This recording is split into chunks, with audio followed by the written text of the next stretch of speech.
For those of you catching the recording later on, we thank you for your interest in this topic and for taking the time out of your busy lives to listen to a conversation about how important sort of voting is and even thinking about voting a little bit. And right, these are contentious times. And so I want to welcome all of you who are logging in here. I'm going to give it a minute and then want to mention before we get started, why these issues matter. So for those of you who, certainly if you are on my Facebook, my discussion for the last 12 hours and the news has been around a 3-year-old child who shot a 1-year-old relative of theirs and killed them. Sorry, that's not easy to say. When we talk, the moment the word gun comes out, people fall into preset categories. They don't care about the circumstance, they have their tropes on whatever side of that divide they have. They don't think about the circumstances, they think about what it is that they have been conditioned from their partisan viewpoints to say. It's been a couple of months now, but the Supreme Court overturned Roe v. Wade. And similarly, the issue of abortion is one that makes a lot of people uncomfortable to even think about and address. And as soon as anything close to that topic comes out, people fall right into their categories. And they respond based upon social conditioning or group affinity or other issues, regardless of the circumstances that may be brought up. And we don't listen to one another. We don't talk well with one another. Our society in many ways is broken when it comes to how we as individuals are able to listen and to hear how one another operates. And a large part of that is frankly because our politics are broken and we've moved into a team mentality. In spite of that, unfortunately, just disengaging from politics is not really a way out of the contentious politics that we have. In a democracy, it's important that we vote and are participatory in other ways. I come from a faith tradition, the Mennonite tradition, that historically did not vote, but still tried to find other ways to participate in community. It's important that we engage with one another, learn and hear from one another, but also that we understand that the consequences of voting and not voting are significant on the daily lives of everyone in our communities. And so I think today of that unnamed 1-year-old child who we will never know what they would have lived their life to be. And think of that 3-year-old child who will now have traumatic experiences for the rest of their life. Whether as they get older, they are told what happened or there is a way to shield them from it, their experience was the experience of what happened, as was any paramedic or other first responder who showed up.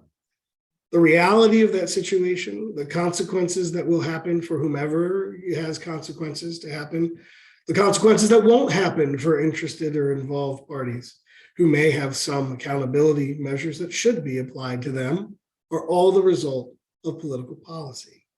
Now, here at United Way, we are very intentional about the fact that we are a nonpartisan organization.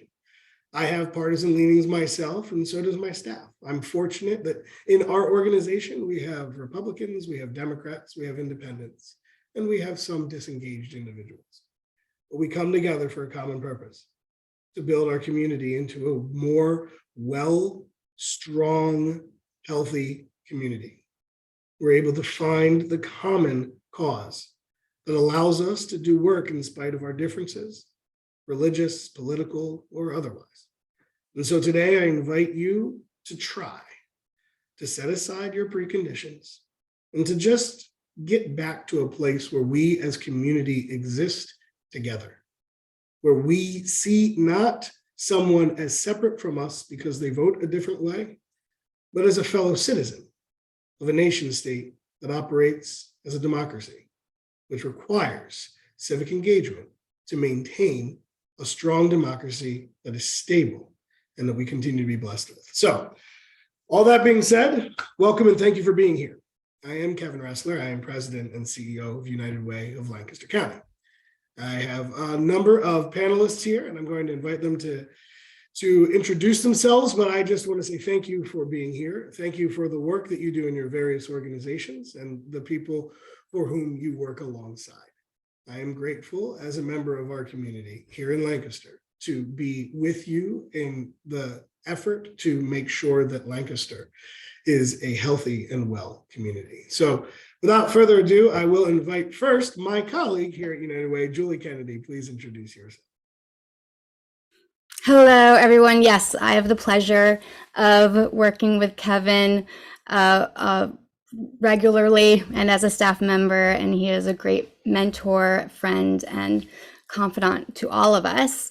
I am the Associate Director of Community Initiatives at the United Way of Lancaster County, and they would like to mention that I'm in the core class for this year for Leadership Lancaster. So I've been gaining a lot of knowledge about our county and all of the facets of our community through that, as well as my role here at the United Way.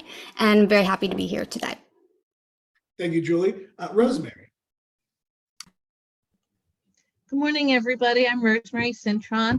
I'm the Pennsylvania State Engagement Manager for Voting with CASA in Action.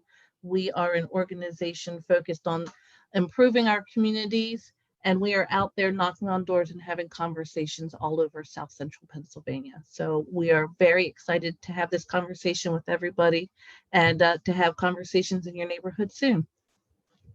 Thank you. Amy. Hi, everybody. I'm Amy Fasano. I've recently worked with a group of people to reinvigorate the League of Women Voters in Lancaster County after a small snooze. So we've been around for 75 years in the county.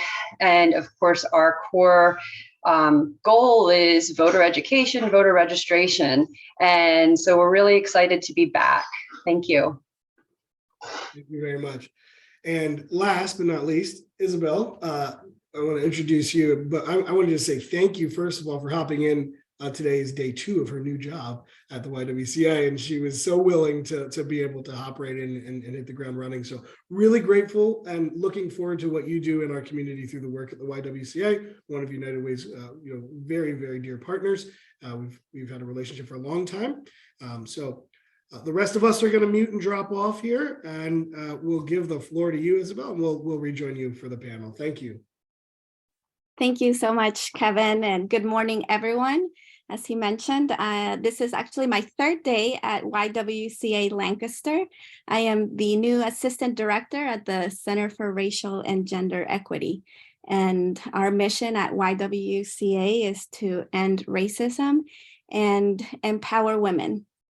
So today I want to share some highlights from YWCA's 5th National Why Women Vote survey, which examines the priorities and concerns of adult women across America. This survey intentionally emphasized the voices of women of color and young women. And what stands out for me in the survey is women having a deep concern for their lives. With the November election rapidly approaching, Pennsylvania women say they are deeply concerned about the quality of life and healthcare issues. Not surprisingly, a majority say they plan to vote this upcoming election. Just before I continue, is everyone seeing the slides? No. Olivia, if you can put up the slides.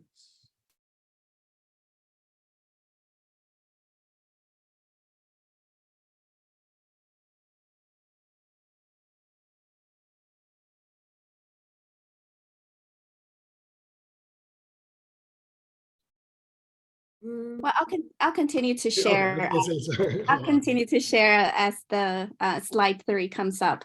Okay. So the specific top 4 concerns are heavily centered around economic security and health.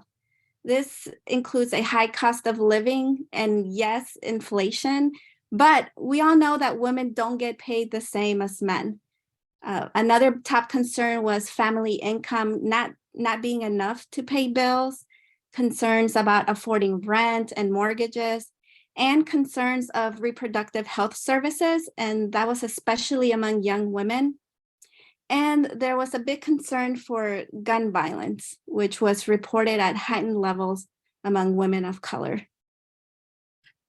In Pennsylvania, 83% of women reported the highest intensity for support around policies to prevent gun violence, and mass shootings should be the top priority for legislators. Other top policies centered around access to contraception, economic security, and preventing gender-based violence. And again, not surprisingly, 2 in 3 Pennsylvania women surveyed say they're enthusiastic about voting this year, and they represent a range of ages and races. 50% of boomer women in Pennsylvania are very enthusiastic to vote, and more than half of BIPOC women, who are often left out of the policy discussions, indicate they are eager to vote. We also know that deep, varied barriers keep many women from voting. So that was the data from our Why Women Vote survey. As you can see on those slides, the policy issues that were very concerning to women. And now I want to pivot to our local civic engagement efforts. At YWCA Lancaster, we are committed to helping women vote, and we believe all eligible voters in Lancaster should be registered to vote. That is our goal, that is our dream. And we are thrilled to see more than 2,000 new registered voters in the last month from the data that I saw. And Lancaster Votes is making registering to vote and encouraging others to register as easy as possible via our lankvotes.org webpage. And I'm sure most of you are familiar with Lancaster Votes here, but for those who are not familiar, Lancaster Votes is a nonpartisan effort to increase voter registration and participation in Lancaster County in celebration of the 15th and 19th Amendments and the Voting Rights Act of 1965. Lancaster Votes is a collaborative effort of about 25 community partners. And based on what we've learned from Why Women Vote, elected officials at all levels can count on women and their families and their allies demanding real, meaningful solutions when they vote. So I have a call to action for everyone here. If you or someone you know are not registered to vote, you have 5 days to do so. Monday, October 24th is the last day to register, and you can do so at lankvotes.org. If you are registered, that's super exciting. And even if you're pretty sure you're registered, double check before you hit the polls. You can check out that same website to check the status of your registration. And remember, if you plan to vote using an absentee or mail-in ballot, your completed application must be received in the county office by 5 p.m. on Tuesday, November 1st. And the deadline to return your voted absentee or mail-in ballot is 8 p.m. on Election Day, Tuesday, November 8th.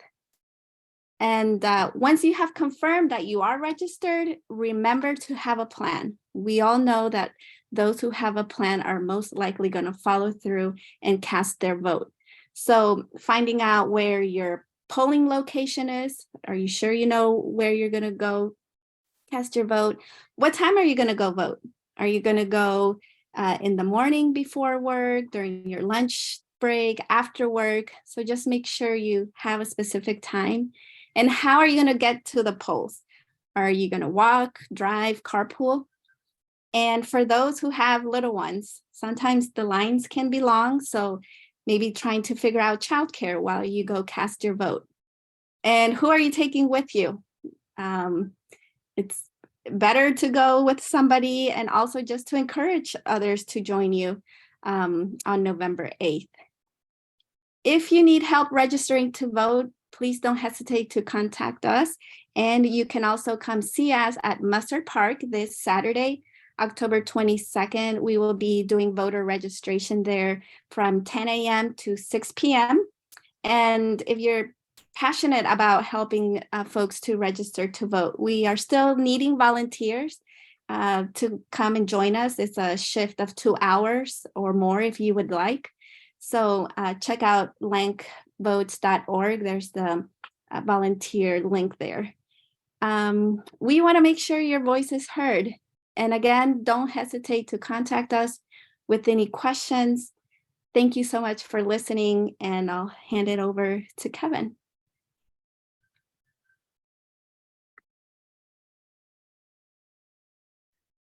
Thank you, Isabel. I wouldn't have known if I hadn't told everybody that it was your second day.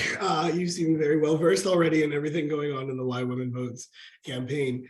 We are a participant here at United Way with Lancaster Votes and have been proud to be a part of that nonpartisan effort to make sure that everybody gets to vote, right? Regardless of who they're voting for, whether they vote for one party, another party, both parties, and neither parties. It's important in a democracy that everybody who is able to vote has the opportunity to exercise that right.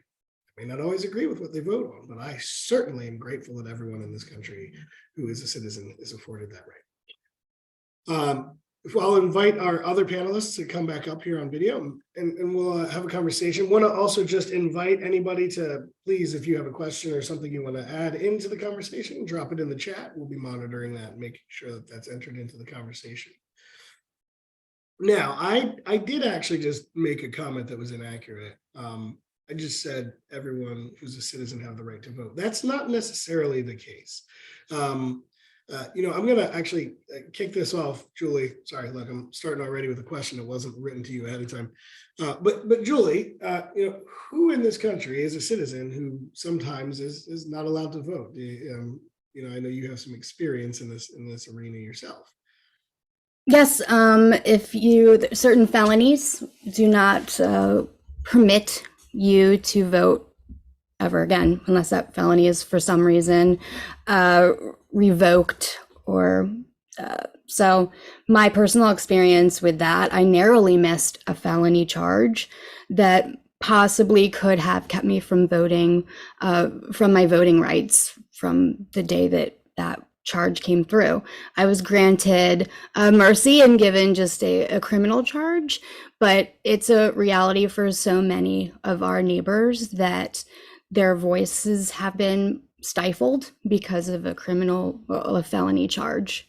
And my firm belief is that there should be moves made towards really addressing that and giving those individuals their voice back. So, all right, some people can't vote because they're literally barred from it legally, even if they're a natural born citizen or they had been, an immigrated citizen or those various things.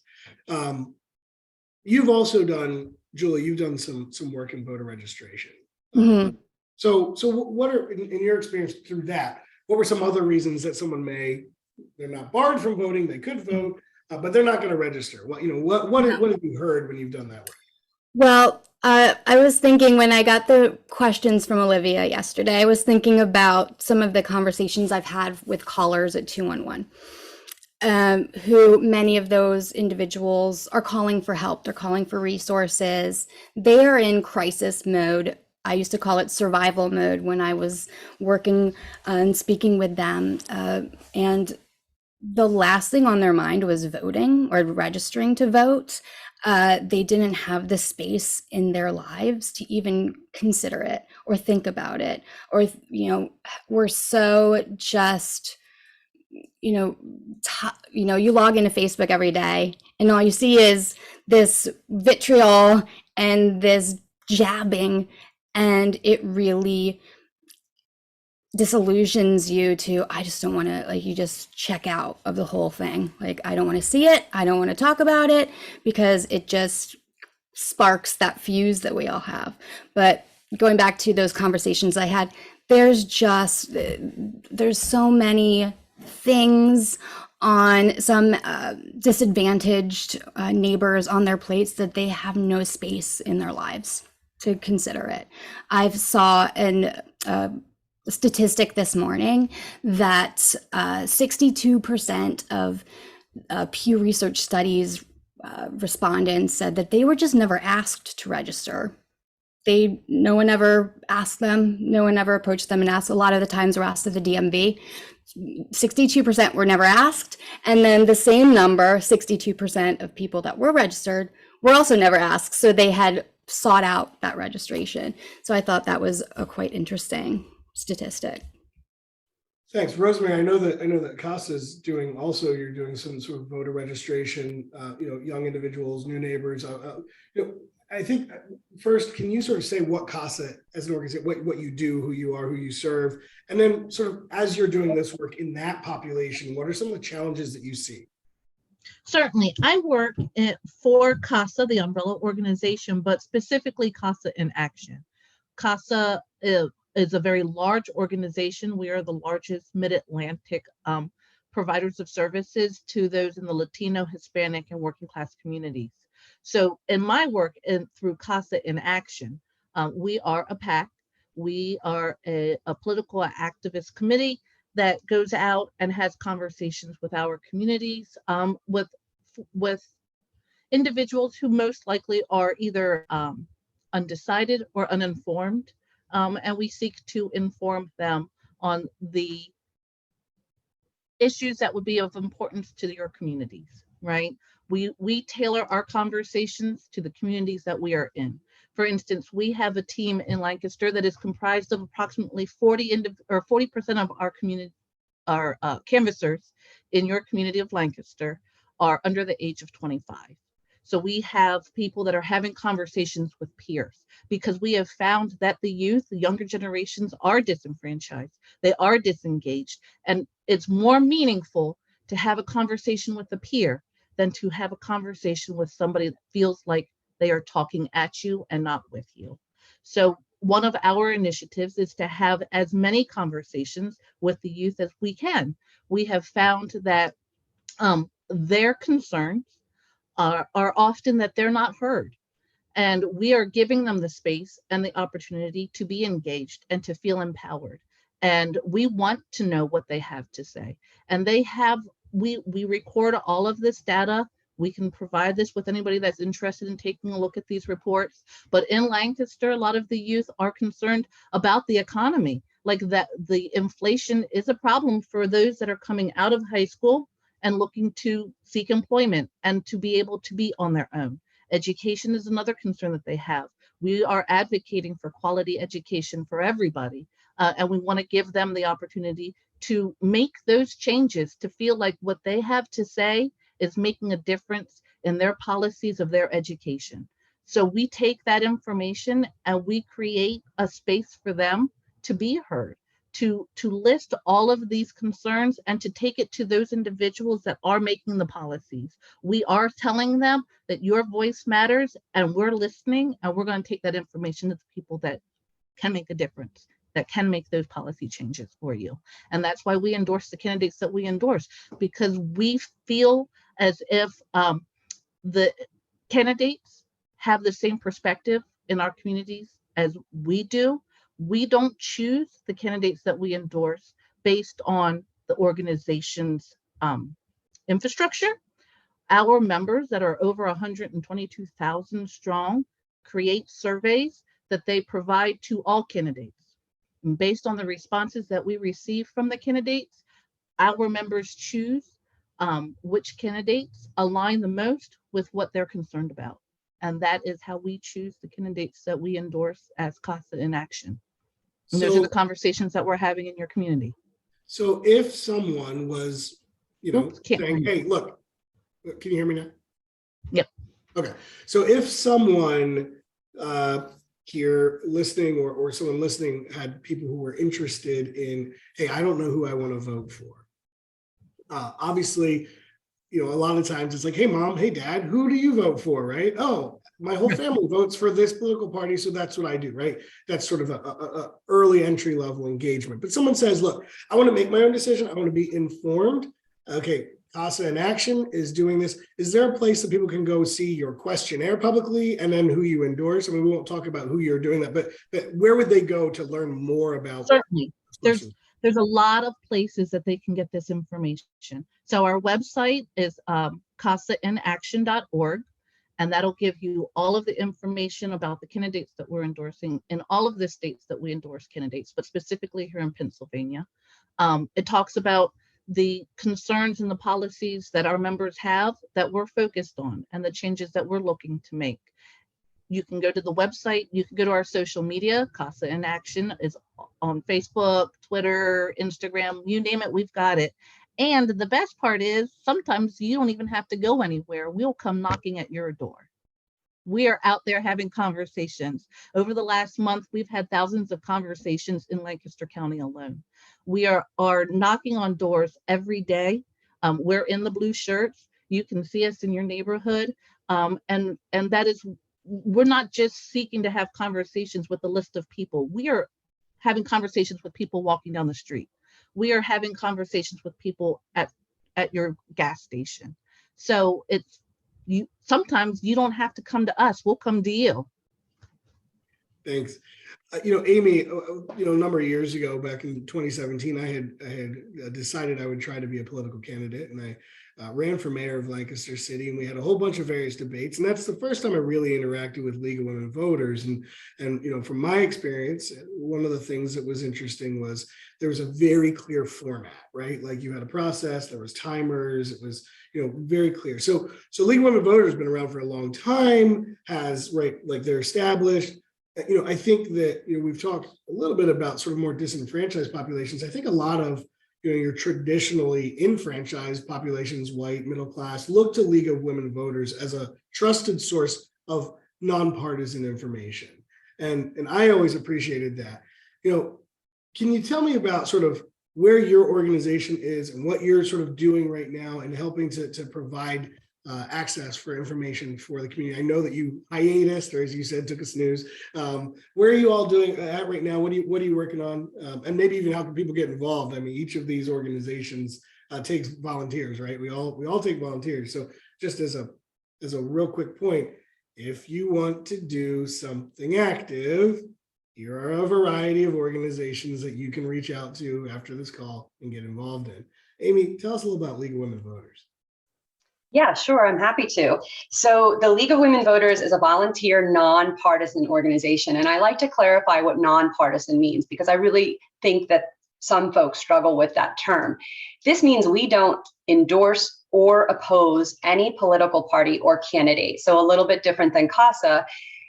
What the League offers for voters to understand the candidates is www.vote411.org. So vote411.org has become the central location to go from a national, state, and local perspective to identify who the candidates are in your area. And you do this on that website by entering your address. So it shuffles right down to what you need to know. Who are the candidates that you will see on your ticket? And the League of Women Voters approaches each candidate and asks them to fill in their demographic information as well as answer a couple of questions. And it's totally up to those candidates whether or not they respond. So you might go to Vote 411 and see that there's no information for certain candidates posted.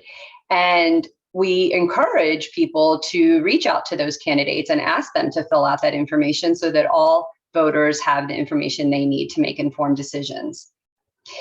I want to bounce off something that Julie mentioned earlier about some disenfranchised. And one of the things, and so you asked me, what are we doing since we've been up and running again late spring 2022?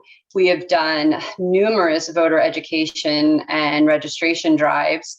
And another little project that we're working on is in coordination with an organization for Have a Heart for persons incarcerated or incarcerated persons. I don't have that right.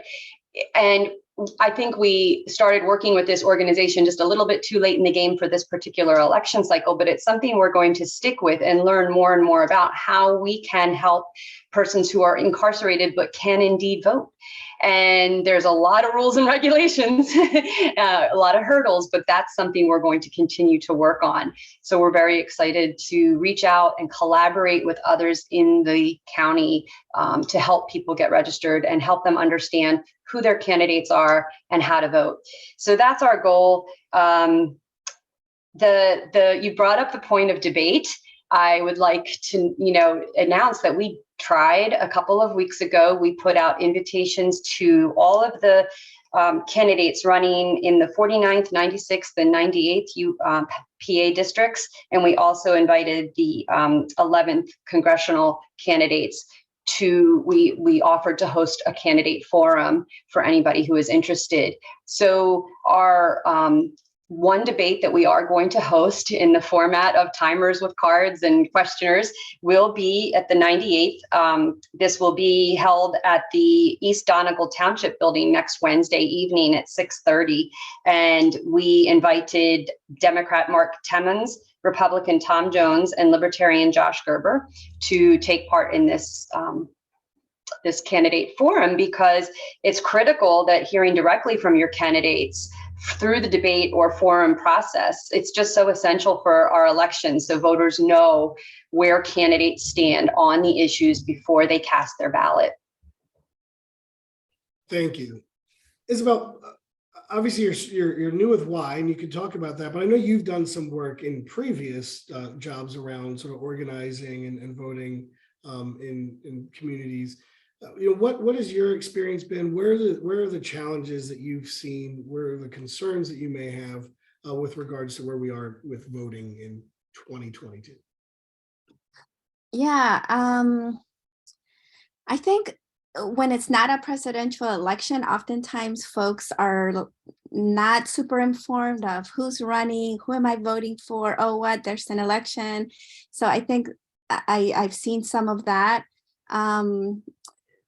Especially with our immigrant population, those who have been legal permanent residents for like 10, 15, 20 years, that they are able to become US citizens. So that's also a big gap and work to be done to try to help legal permanent residents to become US citizens so that then they can register to vote and be part of our democracy in a fuller way. So those are some things that come to mind.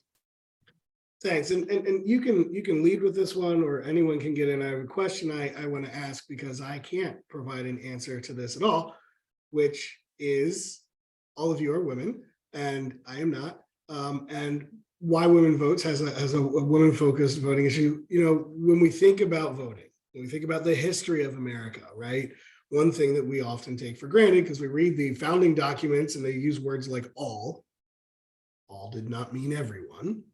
And so when we look at that, right, Blacks didn't have the right to vote, Asians didn't have the right to vote, Latinos didn't have the right to vote, women didn't have the right to vote, right? And so, even last year, or 2 years ago, maybe it was, we were celebrating the 100th anniversary of women's suffrage, except it was the 100th anniversary of women's suffrage for white women, right? Non-white women still didn't gain the right to vote in that context. So voting for some members of our community, particularly women, has not been something that has been available to them the entire duration of our history. And so laws that have been on the books for a long time were written without the consent of women. Can you all sort of speak, Isabel Start or someone else, can you all speak about sort of voting from the perspective of a person identifying as a woman and why that matters to your daily existence? Yeah, so if I could real quick, I am also new to CASA in Action, which is a distinction, but I come from the YWO. So that's, I have a lot of experience there. And we know that in the last presidential election, Black and brown women's votes were the ones that made some of the biggest difference in many states. The women that traditionally were disengaged and disenfranchised and didn't vote stepped up during that last presidential election and made a difference in many states, turning states, counties, and areas from red to blue, from blue to red. We know that these women's voices made a difference and they were heard. So I think that's why it's so important for us to have these conversations and for the YW to put out these census report so that we have that data and we know that this is a conversation that's important to these women, and what kind of conversation should we all be having in this space.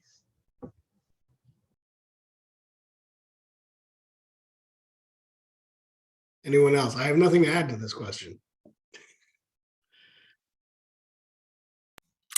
I coming from an organization that's just about to be 100 years old and just came into existence right after women earned the right to vote. It's impactful for me because it was not that long ago that we were given that right, and that some of us were given that right. And again, reflecting on 211, the more individuals, the majority of the individuals that reach out to 211 are women as well. I think that the strains of society and the stressors of society may be felt more by women and affect women more impactfully, especially with childcare, with gun violence is one of the focus or the highlights of our, our buy-in to the issues of today are so much more deeply ingrained in just us because of how much they impact our homes. That I'm not surprised that so many women come out to vote, because we really are hoping that our vote is going to do something. And I think now more than ever, and the statistics that Rosemary shared, is we really we need to educate younger women that they should be doing the same, and that they really should be heard, and that their vote is valued, and get whatever they need, those accommodations that they need, be it education, access, anything, to get them in line to continue that force that women are in the voting world. Thank you. I want to take a moment, pause here to invite Nita Landis into the conversation. Sorry, tech problems are always ever present with us in our contemporary environment of virtual everything. Can you introduce yourself, what organization you're with? We'll proceed from there. Thanks, Kevin. I'd be happy to. I'm here as the co-chair of the Braver Angels Lancaster County Alliance. Braver Angels is a new organization that sprang up after the 2016 election, whose goal is to reduce political polarization, particularly the type of polarization that causes us to think of people on the other side as our enemies, and to think of them with disdain rather than with respect and perhaps even appreciation for what they can bring to the conversation. Thank you. So I want to recognize Sherry Snyder's comment there. Sherry is with the Lancaster County Office of Aging, and said that some Office of Aging staff, depending on their role, are required to offer every older adult they work with the opportunity to register. I don't know the answer directly, personally, if there are any statistics regarding older adult involvement in the electoral process. I can say that in addition to what Sherry's saying here, I used to run the Meals on Wheels of Lancaster program, and we would send out, our population was homebound, both seniors, but also others. And we would send out the registration for being able to vote by mail, because transportation, both access to it, but also ability to use it, even if access was provided, was often a challenge for them. I don't know if any of you know sort of statistics around older adults and locally. If you do, please sort of speak to that. But I do want to just recognize that some of these barriers, right? We've talked about the disengagement that maybe people of color or newer immigrants or newer Americans or other individuals by affinity, they may have, which keeps them from participating in our democracy.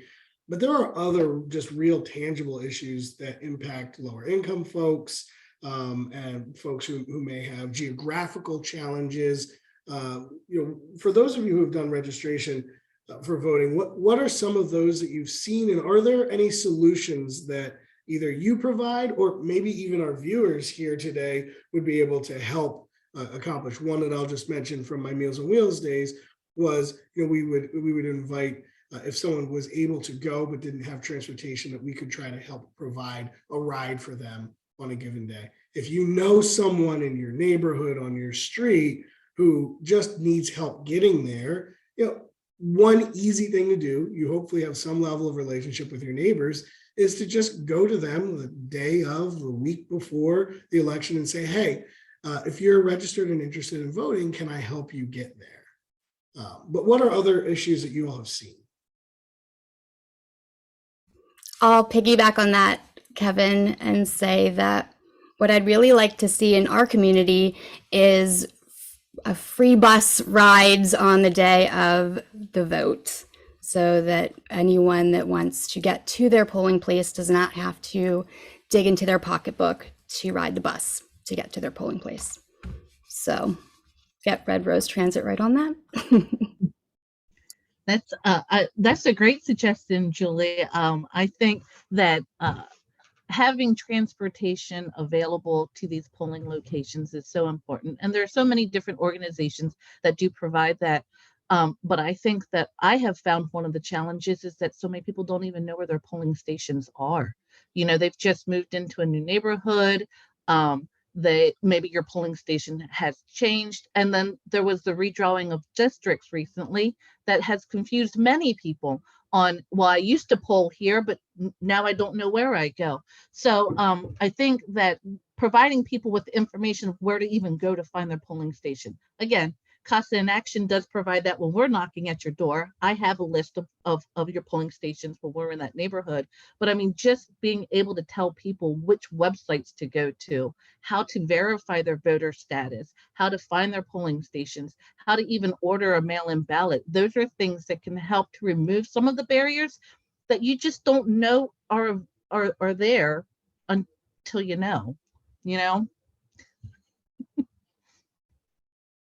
I was really quickly trying to find the link for the Lancaster County office, the voter registration office. I ended up in your search does not match this entry. I will find that to drop the link in there to be able to register. But anyone else, what are some of the challenges and maybe proposals or solutions that we could think about how we can address those challenges for our neighbors or ourselves?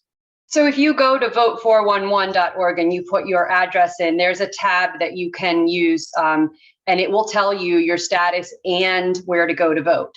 Vote for One is an excellent tool. It's populated with a lot of information for our voters, not only candidate information, but also to check your status and also to check your polling location.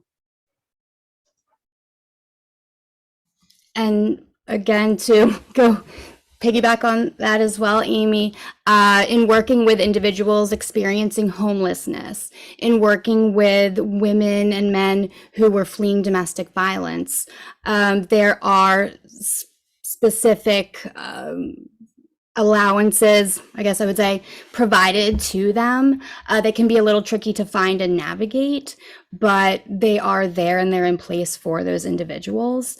I think it was a few years back, we saw that individuals who are living at a homeless shelter can now get a PA state ID with that address on it. So they will now be able to get that and be able to vote with that information. But there's many people that don't have a permanent residence, and I think the confusion around that can be so. The confusion can be so consuming that they just kind of say, you know what, I'm not going to deal with it. But it's really important that they get that information on how to do so. I agree. We did help people who are registering to vote to understand how they can use a map to designate their living location, and they can still register to vote. They can just draw in the nearest intersection of where they are residing. Yes, thank you. And that's a really important piece of information for those who may be working with or connected with or related to individuals who don't have permanent residency, even sleeping on the street. If you're a citizen, you still have a right to vote. It's not a right to vote because you own property anymore. It's not a right to vote because you are a person of a certain race. Citizen, yes, but we need to continue to make sure that everybody has that access. I want to pivot our conversation here a little bit, Nita. I opened up talking about how we have a lot of contentious issues and that are causing challenges, and people like you said, like, really, I think is such an important piece that we keep looking at people on the other side as not us, right? As somehow separate from us.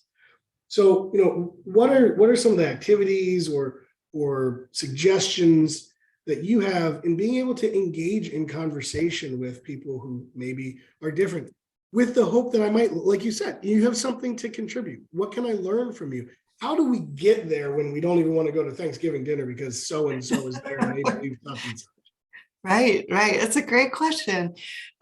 So Braver Angels is trying to offer a variety of events that would address what you're talking about.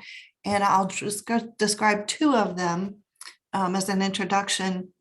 We host debates and town halls that give ordinary citizens a chance to hear from people on the other side.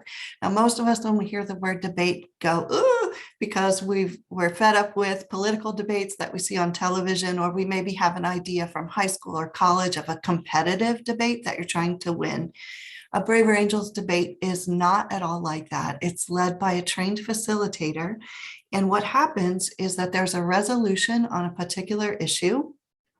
So for example, in May of 2021, we held a debate where the resolution was Lancaster County should establish a public health department. And you either argued for or against that resolution. So the debate begins with 4 speakers who've been selected ahead of time. And they alternate between someone arguing for and someone arguing against. And after each speaker, anyone who's listening has a chance to respond with a question. And one of the things we do to kind of help keep the temperature down is there's a chairperson. And so instead of directly addressing the speaker and say, well, I want to know why you think whatever, you say, Madam Chair, I would like to ask the speaker if he is aware of what a public health department would cost the average taxpayer per year, or whatever the case may be. And after the 4 first speakers have their turn, then anyone in the audience is invited to argue for or against, again, always alternating back and forth with 3-minute speeches. And they also take questions. So what I love about it is that you don't have to be an expert to participate. It's very fine to show up and display your ignorance with your questions, because the goal of the debate is actually learning rather than scoring points. Town halls are similar, except that we then involve some state representatives or other elected officials, so that in the first hour of that event, the citizens, it's always balanced between people on the conservative and progressive sides in the registration process. So they interact for an hour looking for common ground on 2 questions. What do we really care about in this issue area? And what do we want our representatives to do about it? And it is surprising how much common ground there often is. And that helps to erode that sense that the other side is the enemy. And then in the second hour of a town hall, a reporter from each of the small working groups gets to actually interact with the representative regarding where the group found consensus on this is what we really care about, and here's what we would like you to do. Thank you. That's like weirdly courageous. Like that, that shouldn't be courageous, right? Like, we should be able to talk with people who we know and love and care about things that we disagree with. And yet we're in a time where it's weirdly courageous to be able to allow someone not to have to be a perfect expert to say what they believe and what they hope and what they dream that their community would be able to have. In previous life, working with nonviolence work, I was always amazed. You'd have a conversation with someone on one side of issues around guns and firearms and weapons, with someone who is on the other side of that. When you actually peeled back away from the talking points and you got people to start listening to why they believed what they believed, most of the time it was, I want myself, my family, and my community to be safe. Yeah. And I believe the best way to do that is for armed citizenry or for a disarmed citizenry. But if you could get them to recognize that ultimately what you both want is a safe community, all of a sudden you could hear the other person, you could recognize the humanity in the other person. And the whole, I walked into this and I had my, right, it's like you have a sheet of like talking points. I'm not even going to listen to anything you say, because if you said, it's like a flow chart, right? You said this, insert my response. You said this, insert my response, and you're not hearing one another. So I love the process of what you all are doing. Do you have anything upcoming, or what are you working on for a conversation that's upcoming like that, that maybe people can participate in? Yes, well, we're actually working with you all at United Way to offer a town hall sometime early in 2023 around the issue of responding to inflation. And we will have more information about that before too long, I hope.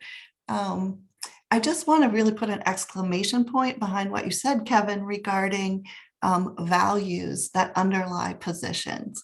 One of the things that we saw really clearly in the debate around the public health department is that there really were,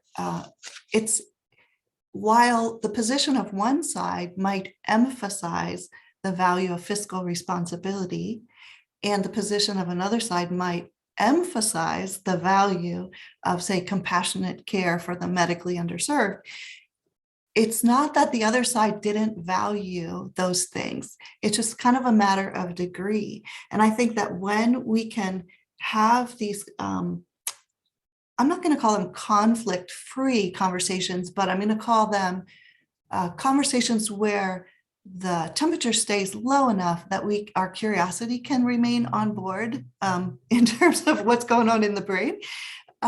We often actually can think of creative ways to come to a proposal that actually includes both values at some level. Like, I think we do our best work in that space. So there is a better way than what we do most of the time. I believe it with all my heart, and courageous or whatever else it may happen to be. I'm very excited about giving people a chance to taste and experience that kind of conversation. Amy, do you want to go ahead and ask that? I'm just so interested in the county public health department conversation. Was it recorded? Wow. I will have to get back to you on that. Okay. I think that it was. In case it wasn't, I'd love to tell you a quick story. Would that be okay, Kevin? Okay. One of the first four speakers was the chairman of the East Lampeter Township Board of Supervisors, I believe they're called. And John spoke against using taxpayer money to create a public health department. And later in the conversation, we heard from his sister, who works as an emergency room nurse, and she argued for the establishment of a public health department. What was so exciting was that John had actually invited her to attend and be part of the conversation, knowing that she was going to argue in the opposite direction that he was arguing. And at the end, when we did our wrap up, another elected official who was on the call, Tom Jones, who's the Republican from East Donegal Township and chairs the Board of Supervisors, commented how refreshing it was to hold a conversation where he could begin to more deeply appreciate the concerns of people on the other side. And he is now running, I believe, for a state representative seat. And I just hope that, he carries that experience into the way he campaigns and governs. And I feel like it's something that could catch on But some of us have to go first. Thank you. We will work with your next town hall, especially if it's in person. We'll make sure that we have Kyle there to video and make sure that we can share it within respect, right? Part of this is part of being able to have some of these conversations sometimes is that the cameras are off, right? Like we have such a sense today of everything is being recorded all the time. And I can't let my guard down. I can't sort of soften because I need to be on all the time. And so there's sometimes a challenge there. Thanks for talking about what you'll be doing, and United Way will be supporting you in the early part of next year. Jennifer Santiago asked if there are any town halls planned for Lancaster City where it's easily accessible for city residents to participate. And how do residents find out about that or generally about these things? I know you each have websites that we've talked about. The newspaper, of course, does some things, but they have a paywall. I will now plug our United Way news publication. There's an award right there from oneunitedlancaster.com. So that's ONE, unitedlancaster.com.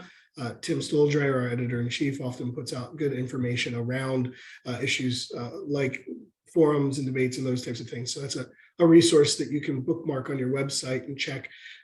Daily, there's a news roundup, and then there's about 7-8 pieces of original reporting a week there around city and county issues. So that is one resource that we haven't mentioned that I wanted to also add. Are there any town halls planned for Lancaster City that any of you all are doing at this point?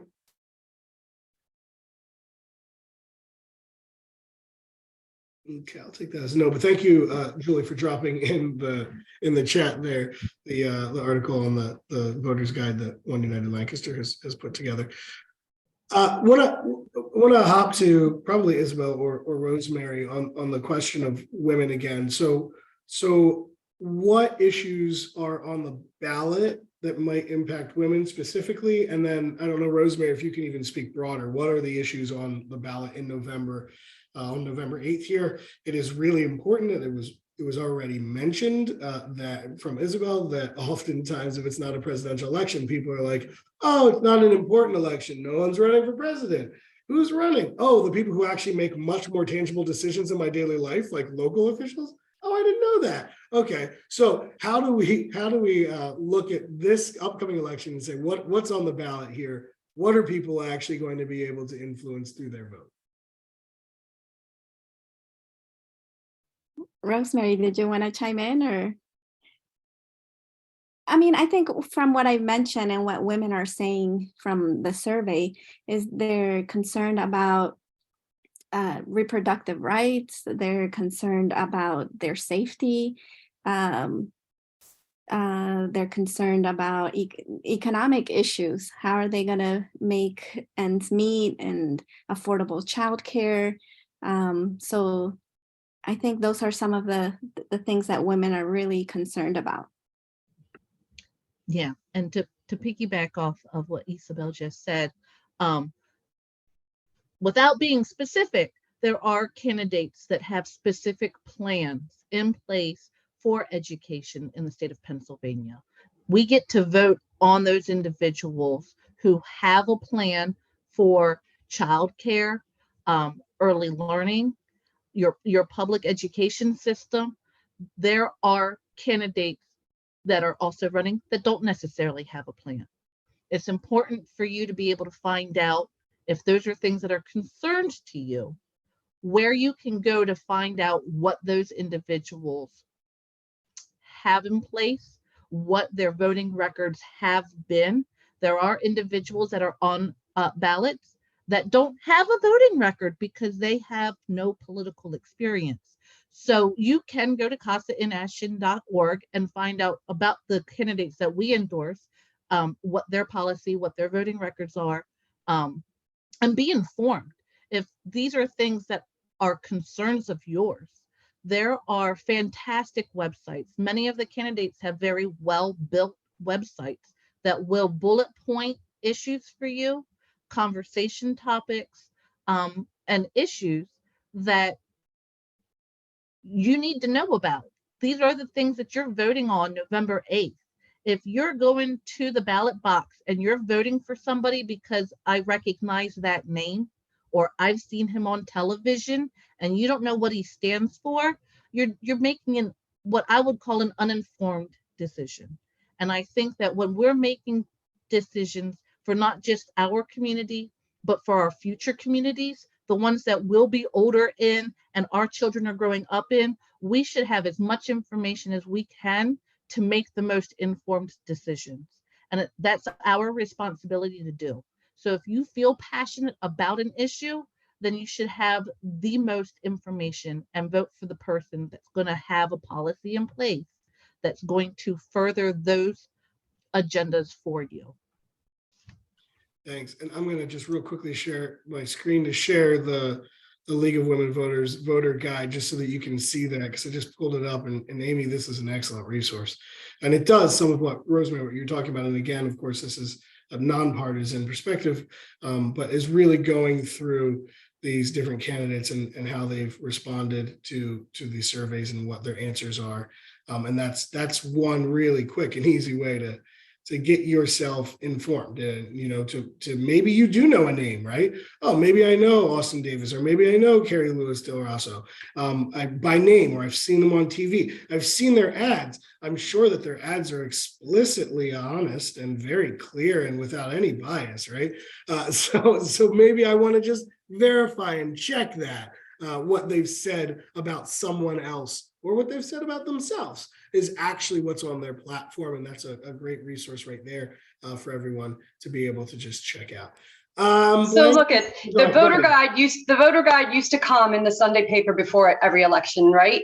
You would open up that Sunday paper and pull out the great big insert and then get your marker out and start circling. You made a plan and it was right there and provided for you. And unfortunately, the day and age of that wonderful newspaper insert might not ever come back. I'm not sure. So in the meantime, we've got vote411.org, and our local league took the initiative to pull that data together and create a PDF document for people who might not want to navigate 411, or just to have a printed copy with different organizations or people's. We actually put it together when we were working with the Have a Heart organization, thinking that it might be the best way to get that information to incarcerated persons.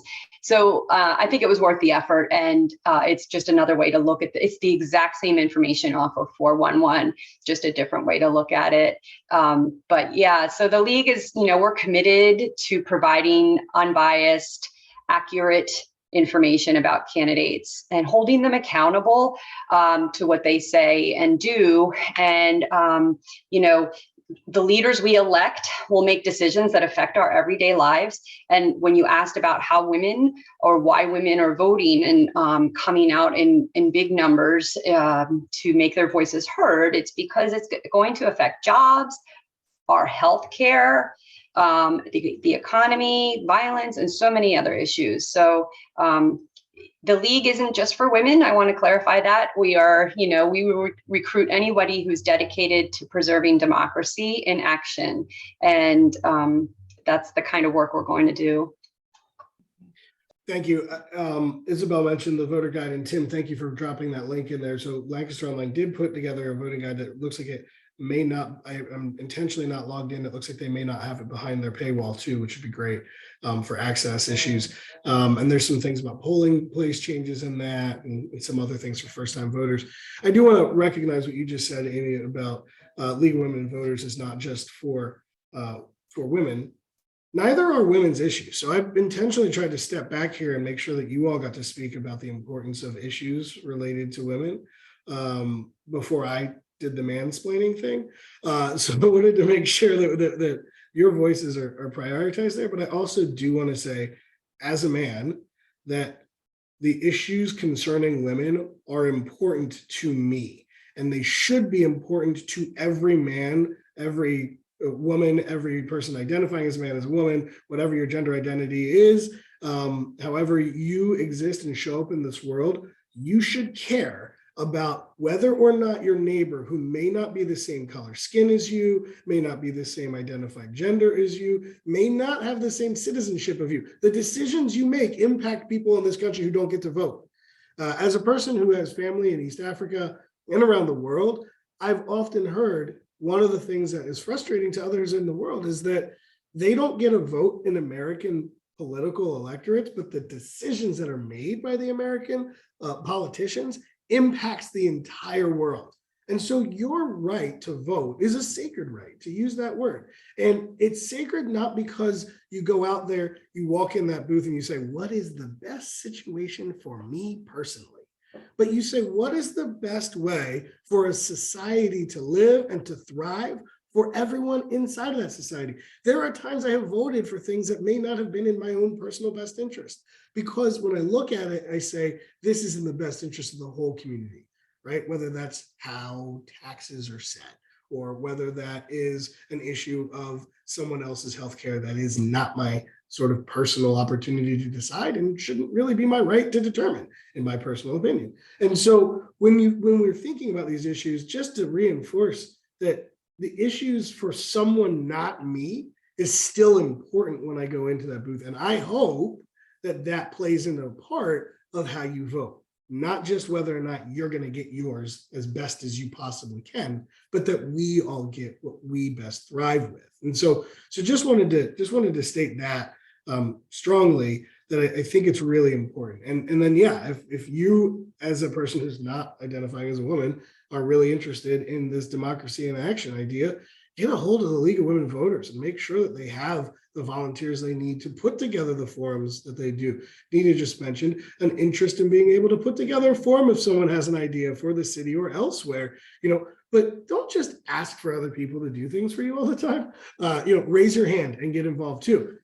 I want to mention and then ask a question to you all, which is, voting is a one-time moment, but participation in democracy doesn't start and end on any of those one voting days, primary, general election, presidential, otherwise. How do you see democracy flourishing between the voting days?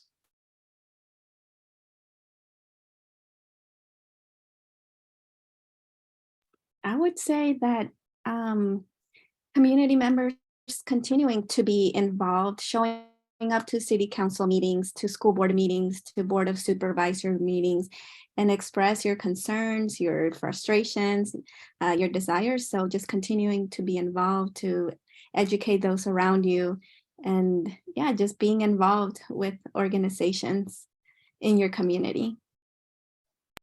Cool. Yeah. I really agree with that, Isabel. I have reminders that pop up on my phone when my next township meeting is, and just to pop over there and show up. You get to understand who's involved at that local, very, very local level, and maybe it will encourage people to get involved more and more if they just show up. It's concerning. This particular election cycle is going to come and go. Kevin, like you said, there's the day we show up, we vote, but there's issues coming down the pike that everybody should be aware of. There could be a proposal, there could be a ballot question in the spring that will change our state constitution. This is big time serious stuff. So as soon as this particular election cycle is over on November 8th, we all have to dig in and look into what's going to happen with the proposal to change our constitution and how that ballot question might show up and affect voters and their rights to vote. And may I add, to keep elected officials accountable for what they said that they would do. So that's another way. Yeah, you can write their offices. That's one way of participation in civic engagement that is impactful. They are a woman the other day told me that she wrote the president because she was so fed up with something that was going on in her life that she just wrote the president. And I said, well, did he write back? And she said, yeah, I got a letter back, but that she was just so motivated to do that and felt that he needed to hear what was going on with her. And that struck home with me. The ability that we have and the access that we have to local government, local committees. When I was working remotely in the Lehigh Valley, I called it crashing, but I crashed this committee meeting for the homeless coalition over there. And they were so surprised to see it was a public meeting. They're so surprised to see someone attending it that, I was the only public or, citizen that wanted to join the meeting, but I was actually, added to the dialogue and the conversation because of the knowledge I had of the community. But you will see that so many are so happy to see you and include you in the conversation and invite you back, because it really does create that dialogue with community that is needed in those rooms. Thank you. And just because I was poorly paying attention to time, I forgot we switched this to an hour, not an hour and a half like usual. So this will be our last question and then we'll wrap up. So Nita and Rosemary, if you have a comment on this. I just wanted to jump in and really agree with both Amy and Julie's comments about showing up at local meetings. If we often think about the presidential elections as the most important ones, but I just want to put one last plug for the fact that it's really the midterms where we're focused on local officials that really have the strongest impact on our day-to-day lives, especially in with issues where the federal government is sort of kicking the decisions to the states.